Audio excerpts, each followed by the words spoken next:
بسم اللہ الرحمن الرحیم۔ میری عزیز بہنوں، بیٹیوں اور بھائیوں، موجودہ حالات کے اندر پوری قوم کو چاہیے کہ سچے دل سے اپنے گناہوں سے توبہ کرے اور قرآن و حدیث کی دعائیں جو خاص اس موقع کے لیے آئی ہیں، میں وہ آپ کے سامنے تلاوت کرتا ہوں، اور میری تمام بھائی بہنوں اور بیٹیوں سے درخواست ہے کہ اس کے سننے کے بعد ابھی سے ہی گھر کے تمام افراد جو ہے ان دعاؤں کو پڑھنا شروع کر دیں۔ سب سے پہلی دعا یہ پڑھا کریں: حسبنا اللہ ونعم الوکیل، نعم المولا ونعم النصیر۔ اس کا ترجمہ یہ ہے: ہمیں اللہ کافی ہے اور وہی بہترین کارساز ہے، بہترین دوست ہے اور بہترین مددگار ہے۔ دوسری دعا یہ پڑھنی ہے: لا الہ الا انت سبحانک انی کنت من الظالمین۔ جس کا ترجمہ ہے: اے اللہ، آپ کے علاوہ کوئی معبود نہیں، آپ ہر عیب سے پاک ہیں، یقیناً میں ظلم کرنے والوں میں سے ہوں، یعنی مجھ سے بڑے گناہ سرزد ہوئے ہیں۔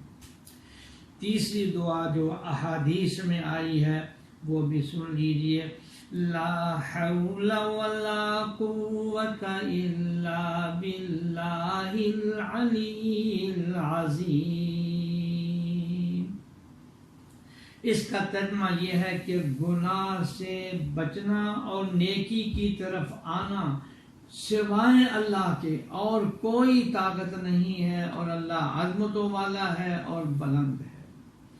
اور چوتھی دعا ہے: اللہم انا نجعلک فی نحورہم ونعوذ بک من شرورہم۔ ترجمہ: اے اللہ، ہم آپ کو ان دشمنوں کے مقابلے میں لاتے ہیں اور ان کے شر سے تیری پناہ چاہتے ہیں۔